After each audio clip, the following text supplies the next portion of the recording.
आपका विधायक लाइव में आज हमारे साथ जुड़े हुए हैं शिलाई विधानसभा क्षेत्र से विधायक हर्षवर्धन चौहान। और आपको बता दें कि डिप्टी सीएलपी भी है, साथ ही शिलाई विधानसभा क्षेत्र के विधायक भी। इनसे जानेंगे इनके विधानसभा के बारे में कि क्या खास इनकी तरफ से किया गया और जनता की उम्मीदों पर कितने खरे उतर पाए हैं हर्षवर्धन चौहान जी। आपका बहुत बहुत स्वागत है जनता टीवी पर। थैंक यू जी, आपके इस बार के कार्यकाल की अगर बात की जाए तो जनता की उम्मीदों पर कितने खरे उतर पाए हैं हर्षवर्धन चौहान जी? क्या खास किया गया, कितना विकास हुआ?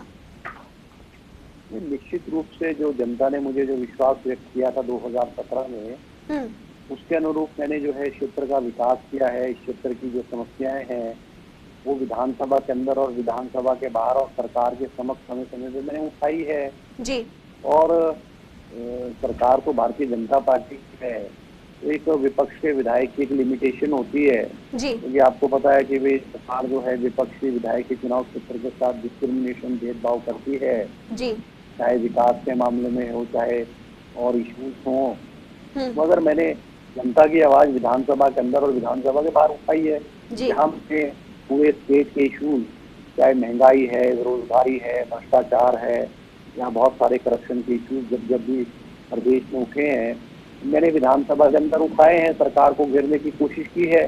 और जहाँ तक मेरे चुनाव क्षेत्र के इश्यूज हैं, चाहे वो स्कूलों में खाली पद पड़े हैं, चाहे विकास की गति जो है वो कम हुई है, सड़कों की दुर्दशा खराब है, स्कूलों में और अस्पतालों में साफ नहीं है, इन विषय पे मैंने समय समय पर विधानसभा में जो उठाए हैं और मैंने जो अधिकारी हैं उनको उनके समक्ष उठाए हैं, चीजें उठाई हैं समय समय। और सबसे बड़ी बात है कि एक विधायक जो है वो आदर्श माना जाता है अपने चुनाव क्षेत्र में और उसका जो आचरण है, उसका जो चरित्र है, उसका जो व्यवहार है जनता के साथ वो बहुत मैटर करता है।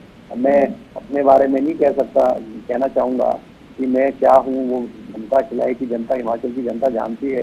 मगर मैंने समय समय पर शिलाई चुनाव क्षेत्र के हर गाँव में जहाँ कोई घटना हुई है, कोई डेथ हुई है, मैंने अपनी प्रेजेंस जो है वहाँ पे शो की है। और भारतीय जनता पार्टी के नेता तो शिमला में ही डेरा डाले हुए 4-4.5 साल से, अब जब चुनाव नजदीक आए हैं तो वो कुछ जो नेता है वो उन्होंने जो है वो शिलाई चुनाव क्षेत्र की ओर कूच किया है जी। तो मगर ये है कि जनता सब जानती है।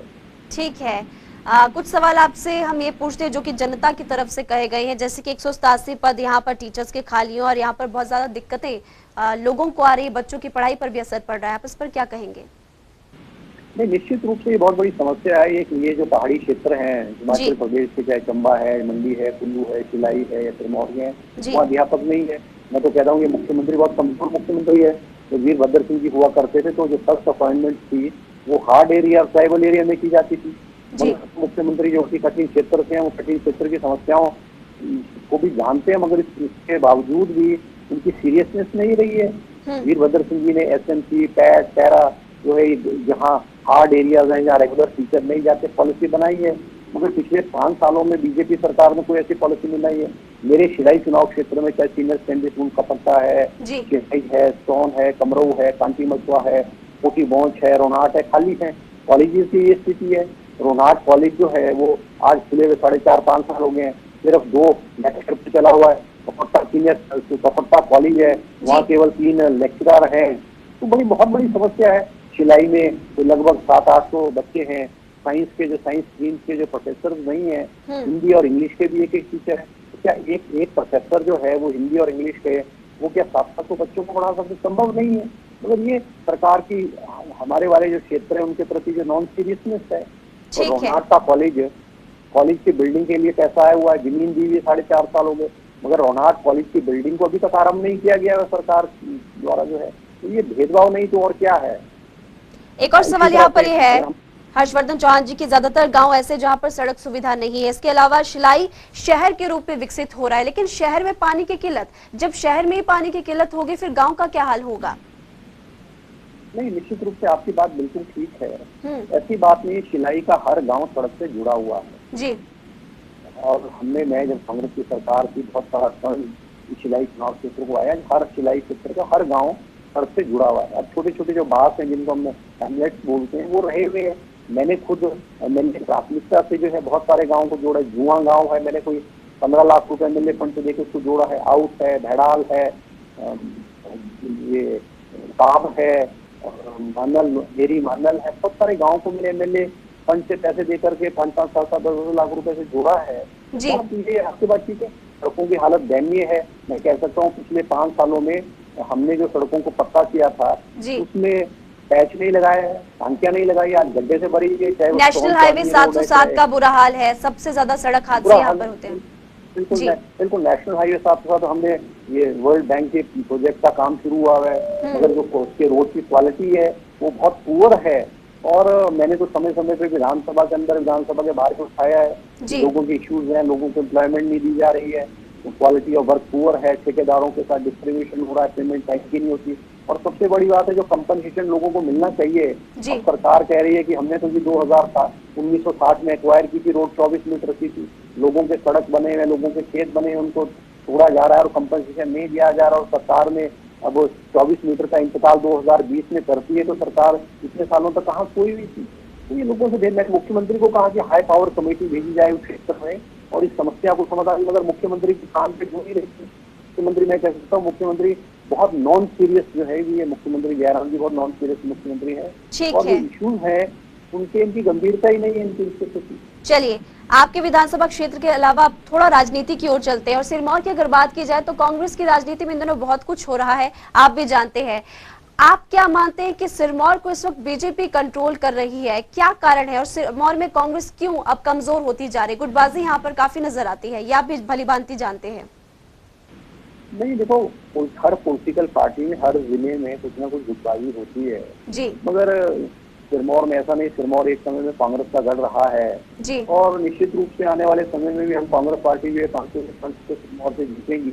ये ठीक है कि सिरमौर में केवल भारतीय जनता पार्टी के बड़े बड़े दिग्गज हैं, चाहे भाजपा के प्रदेश सुरेश कश्यप हैं, जी हैं, राम चौधरी जी हैं, बड़े बड़े दिग्गज है, मगर विकास के नाम पर इन द्वारा जो है कुछ भी सिरमौर के लिए नहीं किया गया है। सिरमौर के साथ जो है भेदभाव किया गया है। और निश्चित रूप से सिरमौर, जब कांग्रेस की सरकारें होती है, सिरमौर का विकास होता है और भारतीय जनता पार्टी के समय विकास नहीं होता है। अब घोषणाएं होती है, बड़ी बड़ी घोषणाएं होती है, मुख्यमंत्री घोषणाएं करते हैं मगर वो पूरी नहीं होती है। मैं अपने चुनाव क्षेत्र के बारे में अगर कहना चाहूंगा आपको, मैंने विधानसभा से प्रश्न किया कि पिछले 3 सालों में कितने शिलान्यास शिलाई चुनाव क्षेत्र में हुए, तो आईपीएच और पीडब्ल्यूडी में 21 शिलान्यास हुए और उसकी टोटल कॉस्ट जो है 139 करोड़ थी। और मैंने प्रश्न में पूछा कि पैसा कितना है, पैसा केवल 15 करोड़ रुपए आया हुआ है। तो मतलब एक फिगर, भारतीय जनता पार्टी का एक सिस्टम हो गया है कि एक बड़ा सा फिगर फ्रेम कर देना है कि हमने शिलान्यास कर दिए, घोषणाएं कर दी, मगर पैसा नहीं आता है। ठीक है, कुछ चंद ऑफिस, मेरे चुनाव क्षेत्र में भी चंद ऑफिस बीजेपी ने खोले हैं, मगर उन ऑफिस का आप क्या कर सकते हो? जब आपके पास स्टाफ नहीं होगा, लोगों को सुविधा नहीं मिलेगी, तो जब दफ्तरों का कोई लाभ नहीं है। आपने बिल्कुल सही कहा कि सुविधा लोगों को मिलनी चाहिए, क्योंकि समय का थोड़ा अभाव है, तो बाकी प्रश्न भी आपसे फटाफट में पूछ लेती हूँ। अभी हाल ही में कांग्रेस प्रदेश अध्यक्ष प्रतिभा सिंह आई थी सिरमौर में, आप नीचे बैठ गए, जिसको लेकर जमकर राजनीति भी हुई, क्या कारण था कि आप नीचे बैठे? नहीं, वो तो मीडिया ने इस बात को बहुत तूल दिया है। नीचे बैठने का मतलब देखो, हर नेता कोई मंच पे थोड़ी बैठेगा।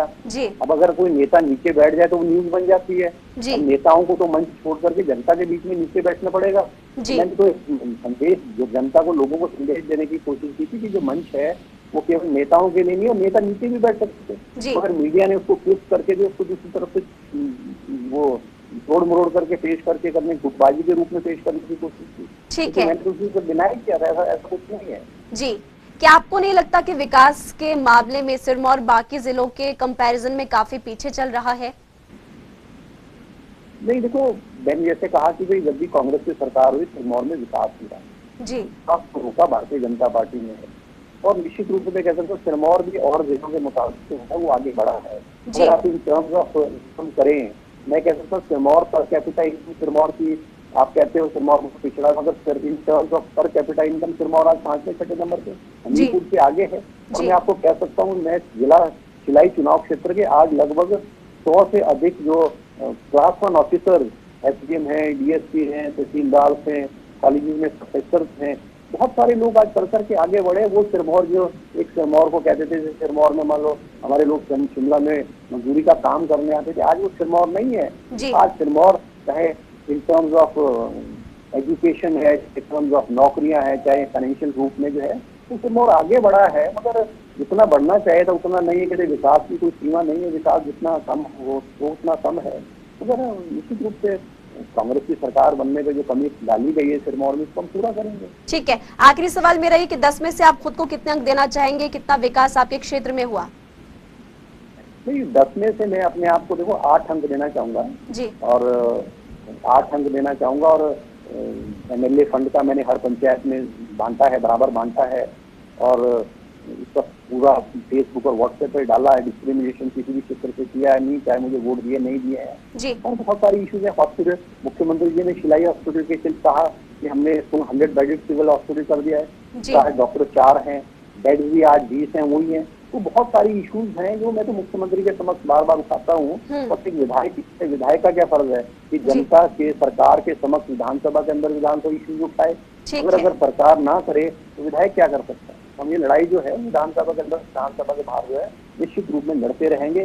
और मैं कह सकता हूँ 5वीं बार मुझे शिलाई की जनता ने वोट दिया है, इस आधार पे दिया है कि मेरे पास ईमानदारी है, मेरी साफ सुथरी छवि है और मैंने राजनीति के आधार पे कभी भी कर्मचारियों को पीड़न नहीं किया है। पिछले 5 सालों में मैं कह सकता हूँ शिलाई चुनाव क्षेत्र में अधिकतर खाली पद इसलिए भी हैं क्योंकि राजनीति के आधार पर कर्मचारियों को बाहर भेजा गया है। कम से कम 250 से 300 कर्मचारियों को ट्रांसफर की गई है। मैंने अपने पॉलिटिकल कैरियर में 25 साल में 25 कर्मचारियों को भी ट्रांसफर नहीं की। तो बहुत सारी चीजें हैं।